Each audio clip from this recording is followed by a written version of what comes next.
"You filthy dumb blacks think you can read," he shouted from his porch, laughing with his white friends like it was the best joke they'd ever heard. "Whoever reads this paper can take all my land." The crowd roared. But then the one black girl he beat, humiliated, and spat on the most, stepped forward, took that will from his hand, and read every single word out loud, in front of everyone. He froze, silenced by the very animal he swore would never be more than dirt. If this shook you good, it was meant to. Like, comment, and subscribe. The next part, it'll burn deeper. That day was hell on earth. The heat from the sun scorched our backs, but it was nothing compared to the fire of his voice. Ethan, the white god of Seabrook Bay, barking from his palace like we were nothing but dogs in his yard. "Look at you filthy black things," he roared, waving a crumpled piece of paper like it was a rag. "Can any of you read? No, didn't think so. Just dust-colored bodies and empty skulls." His white friends burst out laughing, their faces red with amusement, their teeth bared like wolves. He stepped forward, eyes wild with mockery, holding the paper higher. "Whoever reads this gets the land. All of it. The beach, the farm, my grandfather's precious estate." His voice dripped with venom.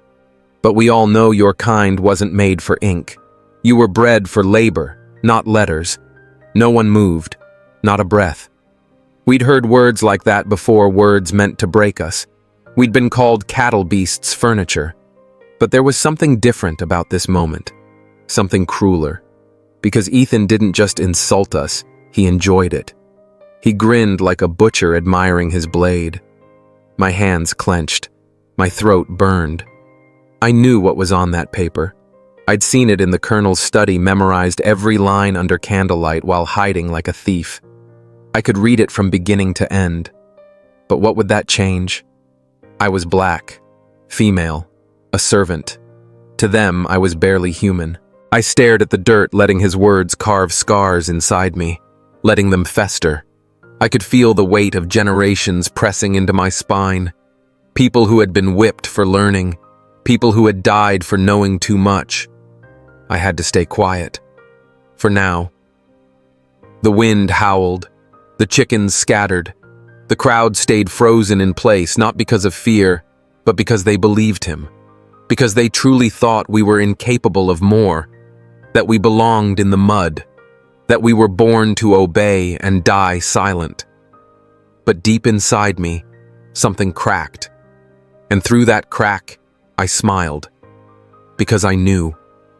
I knew the day would come when the thing he spit on the animal he mocked in front of them all would be the one to strip him of everything he thought he owned. I just didn't expect that day to arrive so soon. That night, the sky seemed sick. Heavy clouds choked the moon and darkness swallowed everything in sight. But I didn't need light to know what needed doing. I'd learned to see in the dark long ago, crouched behind bars in the slave quarters, with a stolen stub of candle and an old scrap of paper trying to unlock the meaning of every letter. That's how I learned. No one taught me. I bit down on the world's rules with the hunger of someone fighting for crumbs. And that night, I smiled. It was a small smile, but heavy with meaning because I knew it was just a matter of time. Ethan could laugh all he wanted, mock the world as much as he pleased, but he never imagined that among all his animals, as he liked to call us, there was one who could read. I went to bed with that laughter stuck in my chest, but sleep didn't come. The master's words kept ringing in my head, tangled with the cries of the other servants. I heard it all from afar, yet clearly like I was right there. They were talking about the bet, the insult, the certainty that none of us had it in us. And I stayed silent. Because I had a secret. And a secret like that, knowing how to read, is as dangerous as walking around with a blade buried between your ribs. My father always said knowing too much was a death sentence for people like us. And he was right. I remembered what they did to Malik. He could read too. Knew how to recite Bible verses during evening prayers. But the old overseer found out. They left him hanging in the tree for 2 days. No one dared cut him down early. His body dried up under the sun while the vultures circled overhead. But I was stubborn. Call it stubbornness Or call it foolishness, I didn't care. All I knew was there was a fire inside me that not even fear could put out. The next morning I rose with the sun and carried my bath bucket down to the river just like I always did. It was how I disappeared from the world. Far from the big house, no one noticed me. No one heard me, just the water flowing and the birds singing. But when the breeze shifted just right, I caught his voice again, Ethan barking out commands or cursing someone out. He was a tall man, pale with straight hair, and always wearing that fur-lined coat like it made him royalty. His chin never dipped. He kept it tilted like the world owed him something. No one felt easy around him. He acted like he was God's hand on earth. But I was God's child too, no matter what they said. I dunked my clothes in the water and scrubbed hard like I could wash off all the rage I'd buried, all the hate he had poured into me. Because it wasn't just about being black or being a servant, it was the contempt. That cruel, boiling contempt that scalded me every time he looked my way. I wanted him to understand. I wanted him to see me. I wanted to shake him like Camille once shook death itself. And then that afternoon, fortune nudged my path. I was walking back to the estate, my sack full of damp laundry, when I spotted Ethan near the open veranda flipping through that same paper. He was laughing, telling a farmhand no one dared to rise to the challenge, not even enough to stack a wall. He joked that anyone who could read what was written beyond the title would earn his respect. I froze under the shade near the archway. Then he said something that cracked through my skull. People like that aren't born to read or own anything. My blood surged. My body went tight. And right then, I made myself a promise I would devour every single word on that page. But I couldn't act stupid. If I suddenly appeared out of nowhere reading that paper in front of everyone, I'd end up like Daryl or worse. So I waited. I watched. I started walking closer to Cassidy, lingering near wherever people gathered. I listened carefully to every word exchanged. That's when I overheard Ethan mention the will his grandfather left behind, dismissing it as a worthless piece of parchment, something to toy with to play games with fools. But I knew better. That was no joke. That was the document that proved who really owned that land. Ethan could read, sure, but he didn't bother. He thought bloodline gave him all the rights he needed. But it didn't. For weeks I dreamed of that paper. I dreamed of reading it out loud in front of everyone, watching his smug face collapse in shock. But it was only a dream.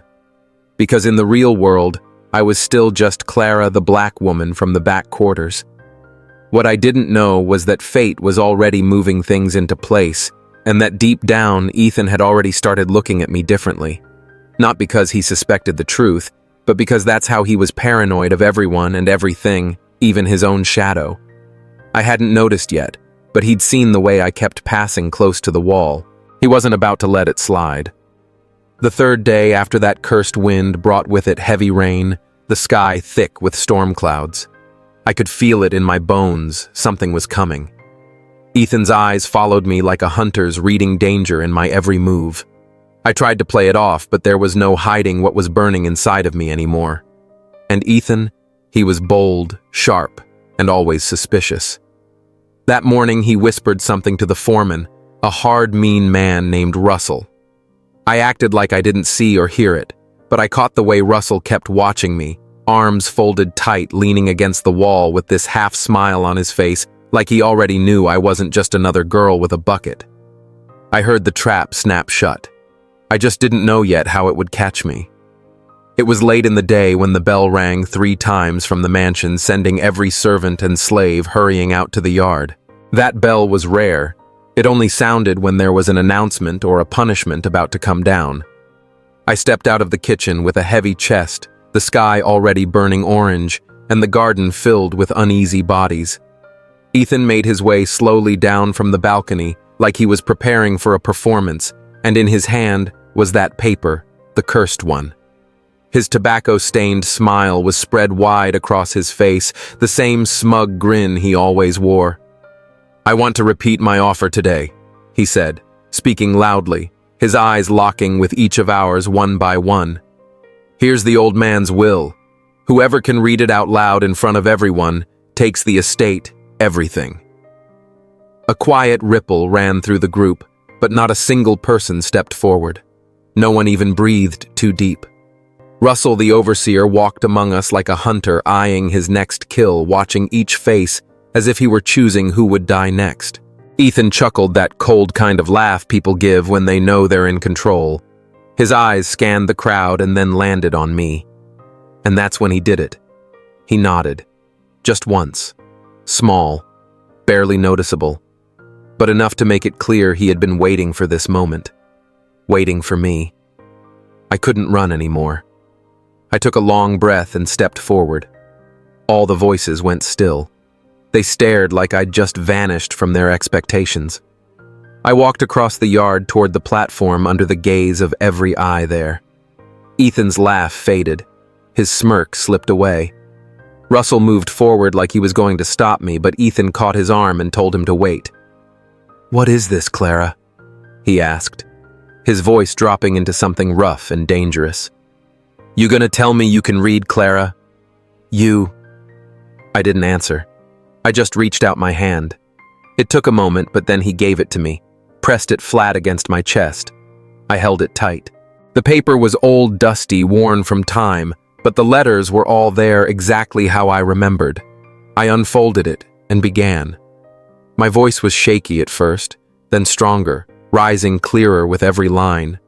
I spoke each word, even the heavy ones full of legal talk and strange phrases, reading steadily until I reached the part I knew would change everything. Full ownership of the Pedro Alta estate is hereby granted to the first individual, enslaved or free, who is able to demonstrate by publicly reading and understanding this document their ability to do so. The whole garden went still. Not a breath. Not a word. Ethan's face changed, his color drained like the blood left him. He said nothing. No one did. But for the first time he looked at me not like a servant, not like a joke, but like I was a danger. And by then, it was too late. I had spoken.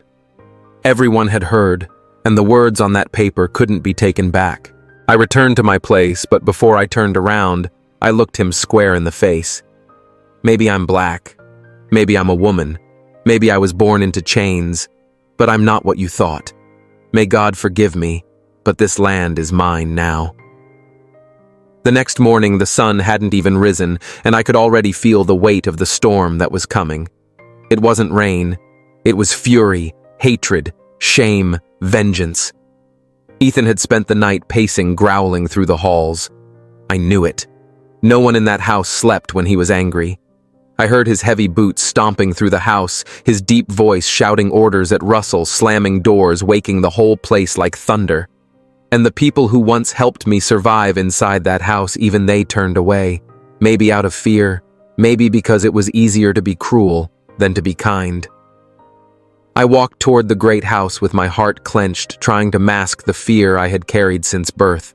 And there he was, sitting in his rocking chair like a storm waiting to strike, hair slick against his sweaty forehead, a glass of rum in hand, the village stretching behind me. I stood there and waited. "You think you've beaten me?" he spat, voice low and bitter. "You think reading some crusty old paper gives you the right to claim this place?" He laughed, but it wasn't real. It was sharp and empty. I didn't flinch, didn't blink. He was mocking me, speaking like it was all a joke. Nobody around us believed a single word he said held weight. "You think a dead man's word means anything?" "Now," he said, his voice rising. I wanted to scream, but I held it in. I stayed silent. Then he stood and walked toward me slowly until he was so close I could smell the liquor on his breath, the sour scent of sweat and hate. "You embarrassed me, Clara," he whispered. "You humiliated me in front of them all. I'll never forget that."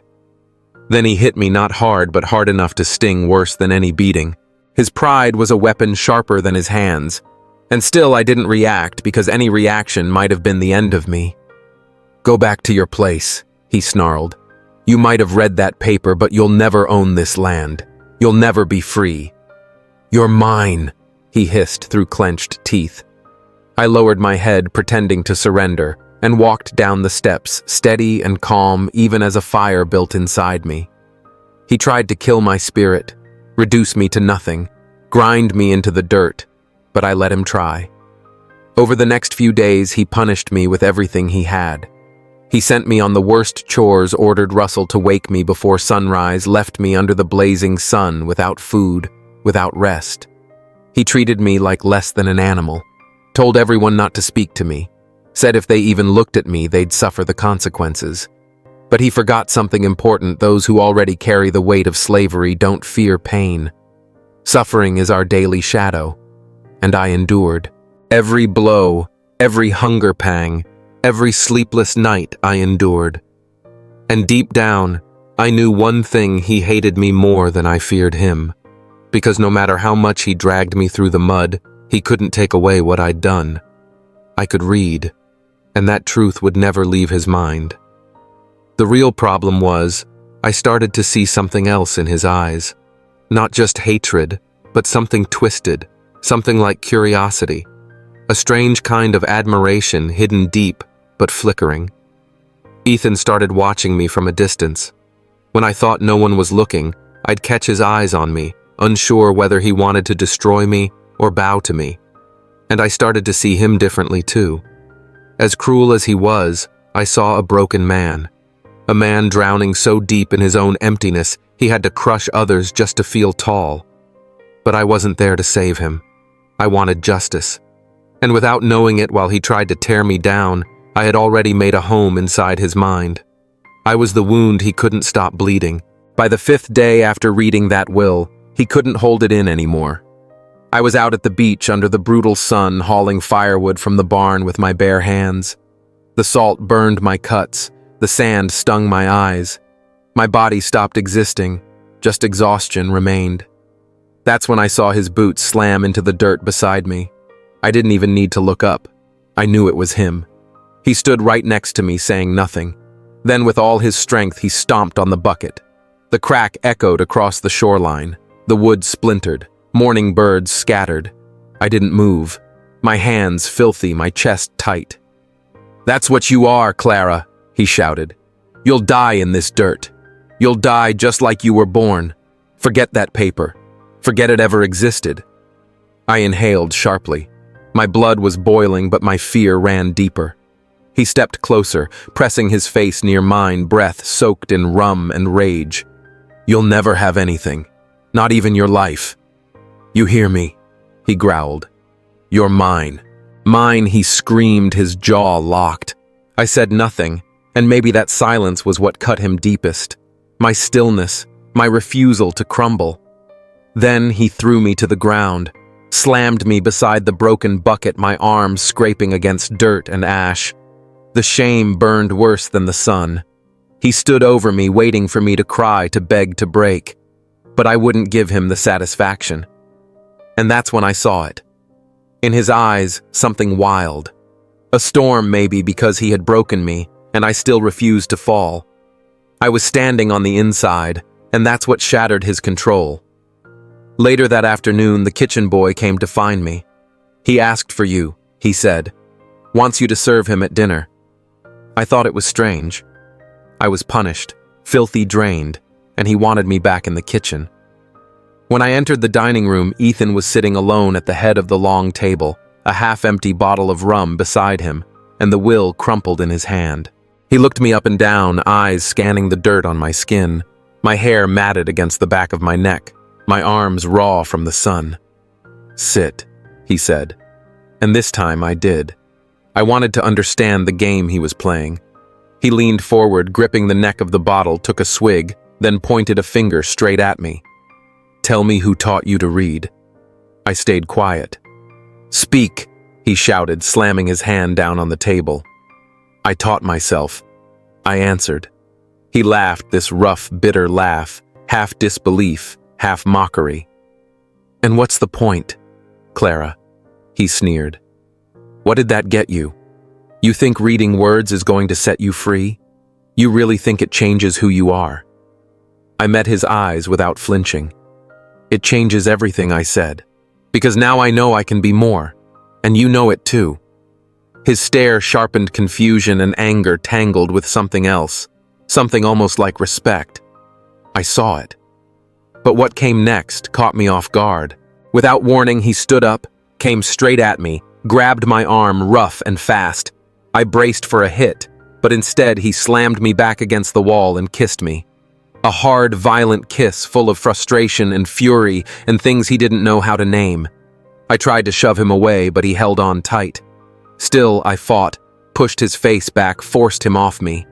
We stood there, both of us breathless, my heart pounding, my cheeks burning. His eyes were wild, lost in some storm of want and shame. "Don't ever do that again," I said, my voice sharp, steady. He just stared at me like I was something he couldn't make sense of. Then, without a word, he turned, walked back to his chair, and downed what was left in the bottle. I left the kitchen shaking, not with fear, but with rage, with confusion. Because as much as I hated that man, I knew he clung to me not out of love, but because he didn't know what else to do with someone like me. And inside, he was lost. But I wasn't. I knew what I wanted. I wanted my freedom. I wanted that land he claimed as his, but which I had earned by right. He could try to break me, touch me, disgrace me, but he couldn't stop what was already in motion. That kiss, unwanted, forceful, shifted the world around us. Everything changed. I could feel it in the air. The house felt different. The tension crawled up the walls, wrapped around the beams, filled every breath with something sharp. He acted like it hadn't happened. He ignored me, but it wasn't indifference, it was escape. I felt his stare burning into my back every time I passed. I heard his heavy breathing when we crossed paths in the corridor or near the kitchens. And the worst part, I felt something too. Something dark, something poisoned, a desire born out of defiance and revenge, and that feeling twisted inside me like thorns. But the kiss didn't stay a secret. The yard had eyes, the quarters had ears, and before long, everyone knew.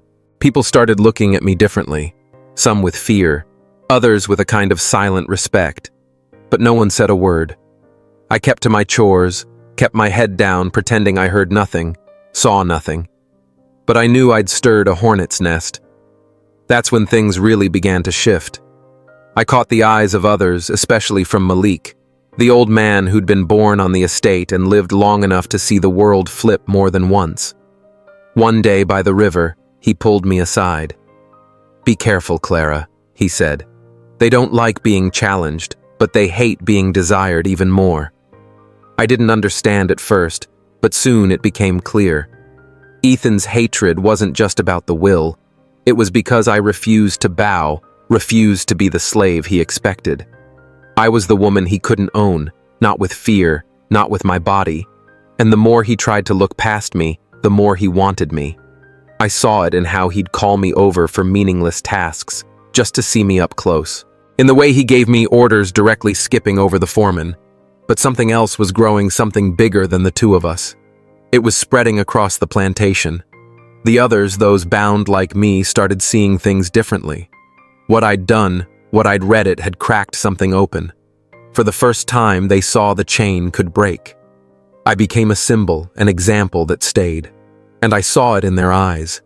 No one said it aloud, but I could feel it. I had lit a fire, and he knew it too. Ethan became tense, always on edge. He ordered Russell to keep closer watch in the quarters. He stopped trusting everyone, even his own friends. I realized then he wasn't just afraid of me. He feared something bigger, a revolt, a rebellion. Maybe it hadn't been planned. Maybe no one had said the word out loud. But sometimes all it takes is a glance, a shared look, a single whisper. And I started talking, in corners, in passing, words that seemed harmless but sparked thoughts. If one piece of paper can change someone's life, I'd say quietly imagine what an entire people can do together. That was gunpowder. One spark was all it would take. And Ethan felt it because a slave master knows exactly what a revolution smells like. And by then, the air around the Pedra Alta plantation already smelled like gunpowder. But the strangest part was that beneath all the tension, beneath the glares and whispered threats, something else had started to take root. Something I couldn't name. I hated him. And still, I couldn't forget the taste of that kiss, the heat of it. And I knew he hadn't forgotten either. It was in the crashing of waves between us that everything started to unravel, because no matter how much he tried to break me, it was already too late. I had become his obsession and his undoing. I was both the fire and the cure. I was the reason behind the fury he didn't know how to control, and that was only the beginning. I can't tell you the exact moment when hate began to shift into something else. I don't know when he stopped wanting to see me beneath his boots and started wanting to see me up close. But I felt it every time he gave me a command in the way his eyes followed me when he thought no one was watching. His stare was hungry and conflicted. He was a man who didn't know if he wanted to destroy me or possess me. And me, I didn't know what I felt anymore. I told myself it was just contempt, but every time he got near my body remembered more than my mind wanted it to. My heart raced. My feet went heavy. I hated him. I hated the way he made me feel anything beyond rage. But the worst part, he didn't know what to do with what he felt either. One night I was alone in the kitchen, stirring stew over the fire, the smell of wood smoke clinging to the walls, the heat of the flames making me dizzy. That's when I heard the sound of his boots. It was him. I didn't have to turn around. I recognized Ethan's footsteps, like I recognized the beat of my own pulse. He walked in slowly, then stopped behind me. "You're not afraid of me, are you?" he asked. I kept stirring. "I'm afraid of what you might do, but not of you." Silence followed. I could feel his breath on my neck, the thick scent of rum sweat, and something deeper. "You challenge me because you know I won't kill you, don't you?" I turned slowly to face him. "I challenge you because I wasn't born to belong to anyone." He flinched. His lips tightened like he was about to argue, but his eyes betrayed something else entirely. Then he stepped closer, close enough that I could feel the rise and fall of his chest. "I should punish you," he muttered.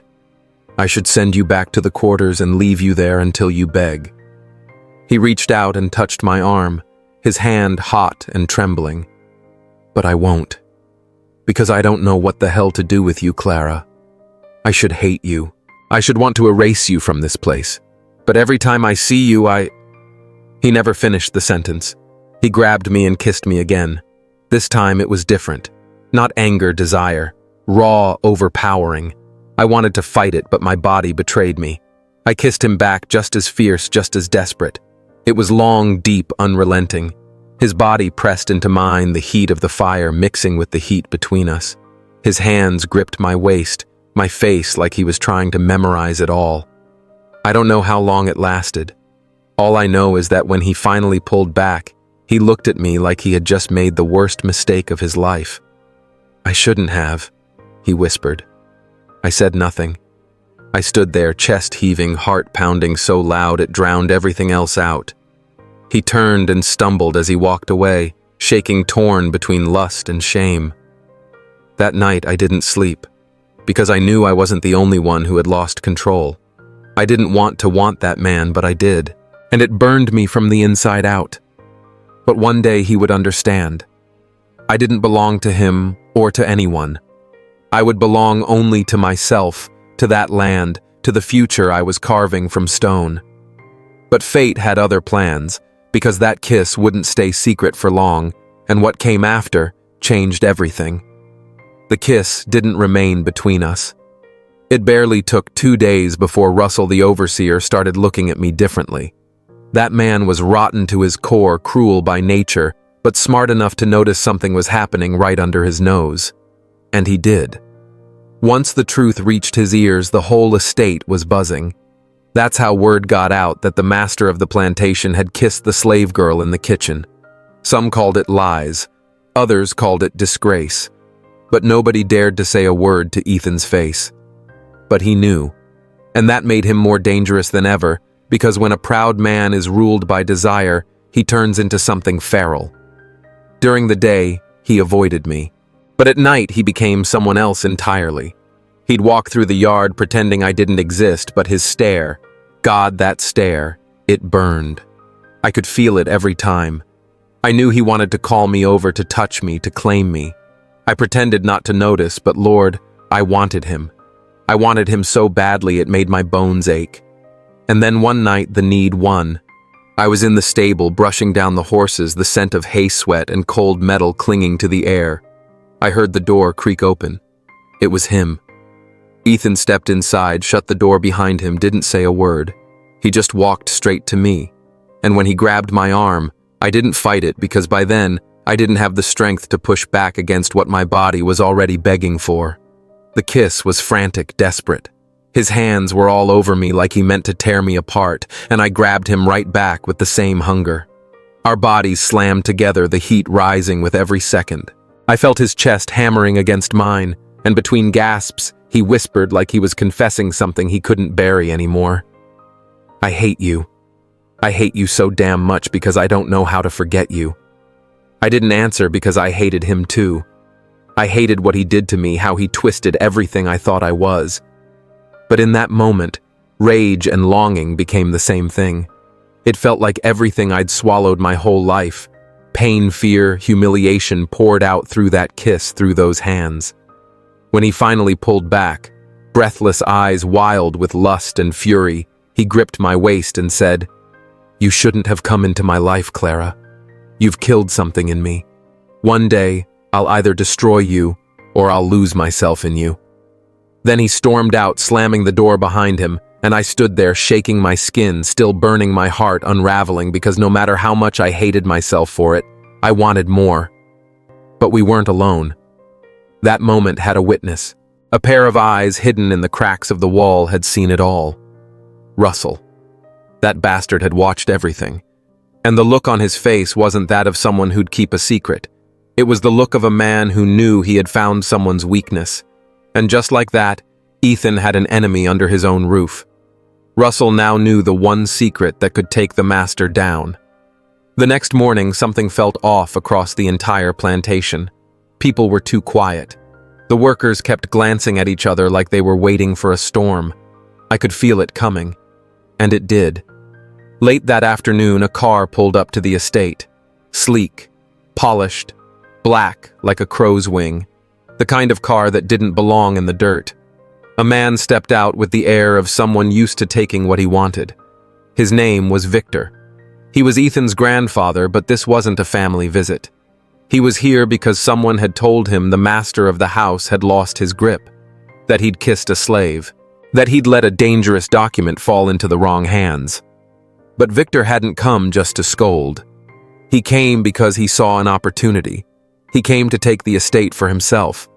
And that's when I realized my battle wasn't just with Ethan, it was with his bloodline. And Victor. He was colder, more calculated, because he didn't confuse power with lust. He wanted control, nothing else.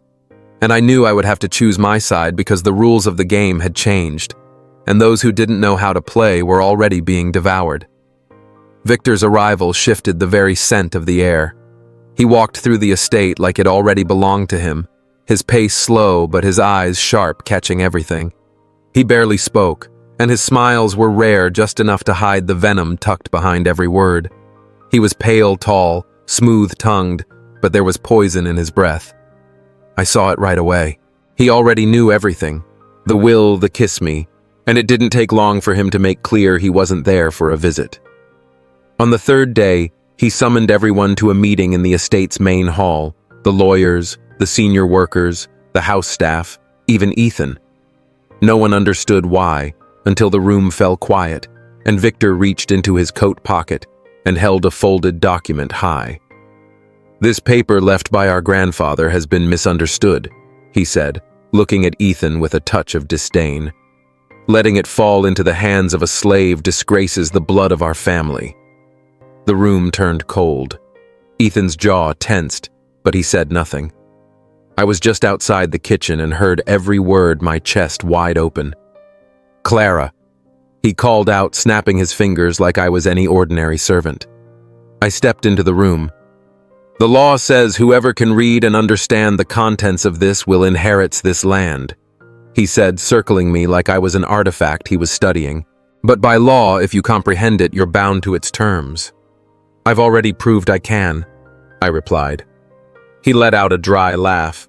The question now isn't what you've proved, but what you're willing to do for it. Do you want this plantation, Clara? My heart thundered. I want what rightfully belongs to me. Then you'll have to fight, he said without looking at me. That's when Ethan stood up. You're not going to use her to take what's mine, Victor. You already lost Ethan. The moment you let that will fall into her hands, it was over. Now either you side with me or lose everything for good. I didn't fully understand where this was headed, but I could see the setup. Victor wasn't interested in justice. He didn't care about honoring any man's wishes. He wanted to use me, Clara, as a pawn, put me out front, pretend to give me power, then pull the strings from behind. So I said loud and clear, I don't need either of you to claim what's mine. I won't be the puppet of a wealthy family fighting over land soaked in blood. The silence that followed was thick. Ethan looked at me, and for the first time I saw something shift in his eyes. Pride, yes, but also fear. Because in that moment he finally knew he couldn't control me anymore. That night, Victor came to my door. You can have it all, Clara, he said. All you have to do is sign this paper letting me manage the land. That's it. No one has to know. I looked him dead in the eye and answered without hesitation. I wasn't born to be owned, let alone be the puppet of a white man. He laughed bitterly and walked away. Then you'll fall alone, he said. Better to fall on my feet than live on my knees, I shot back. His glare told me all I needed to know. The war had begun, and for the first time Ethan and I stood on the same side. That morning came heavy, the sky low and gray, like even the earth could sense what was coming. And it was coming. Victor wasn't the kind to back down. He spread lies through the entire town saying I had stolen the will, that I had seduced Ethan to steal the estate. Word traveled fast in Feira de Santana, and once gossip gets loose, no saint can stop it. But I wasn't going to run. Ethan called me up to the balcony. He looked serious, eyes sunken, hair blown wild by the wind. We need to talk, he said. I stood beside him and waited. I was a fool, he said quietly. I treated you like property. I hit you. I humiliated you. Because that was easier than admitting how I felt. But now if I don't help you, he'll take everything from me, and from you. I hadn't expected that from him. His voice trembled slightly. Ethan was no longer the proud, arrogant man I had known. He was stripped down, and then he said it. I love you, Clara. I never thought I could love someone like you, not because you were enslaved, but because you're greater than me. You always have been. I couldn't speak. My throat burned. My heart thundered. Then he took my hands I never thought could feel gentle, and said, I know I don't deserve it, but I want to fight beside you. If this land is yours by right, then let it be ours by choice.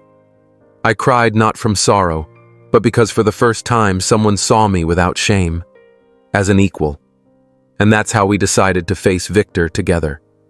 Ethan took the will, brought me to town, and there in front of the notary, I read every word aloud. The notary confirmed it was valid. By law, I was the rightful owner of the Pedra Alta estate. But Victor didn't accept it. He returned with armed men, stormed the property, and gunfire raged for hours. The workers, the black folk, the hands of the plantation, all of them stood with us. Because now the fight wasn't just mine. It belonged to everyone. I fought with all I had, with courage, with truth, with love. In the end, Victor fell wounded and defeated, taken away in handcuffs. And when the sun rose again, that land was mine. Ethan stood before me, his face smeared with dirt and blood, and said, From this day forward, I'm no longer your master. I'm only your man if you'll have me. I took his hand and kissed him like never before. A kiss full of heat, depth, and all the fire we'd carried inside. The entire yard erupted in cheers. And that's how I stopped being a slave. I became a lady, but not one born of privilege. I became my own master, my own love, my own fate. Because I didn't need to be white or wealthy to belong. I just needed to be strong. And no one has ever taken that from me. Not then, not ever. And that is the story. If you made it this far, thank you from the bottom of my heart. Writing Clara's journey wasn't just about drama or revenge or forbidden love. It was about something deeper. This story is at its core a fight for dignity, for voice, for the right to be. Clara represents every person who's ever been told they are less than who's been silenced, overlooked, or stripped of their worth because of the color of their skin, their gender, or where they come from. Her strength, her fire reminds us that true power isn't about owning land or giving orders. It's about owning yourself. There's a reason I made literacy the key to her freedom. Because knowledge is dangerous to those who want to control. That one piece of paper changed everything, not just for Clara, but for everyone watching her rise. And let's be real, racism, classism, systemic oppression, they didn't die with the past. They live in more subtle forms even now. And that's why stories like this matter. They're not just fiction. They're truth in disguise. I hope this story made you feel something. Maybe even made you angry. It should. I hope it also made you feel hope. Because if Clara can rise from dirt to destiny, maybe we all can. Let me know in the comments, what part hit you the hardest? What do you think Clara represents? Do you think Ethan really changed? I'd love to hear your thoughts. Seriously. This story was mine to write, but now it's yours to feel, to reflect on, and maybe to share. Until next time, stay strong, stay kind, and always speak up. See you in the next one.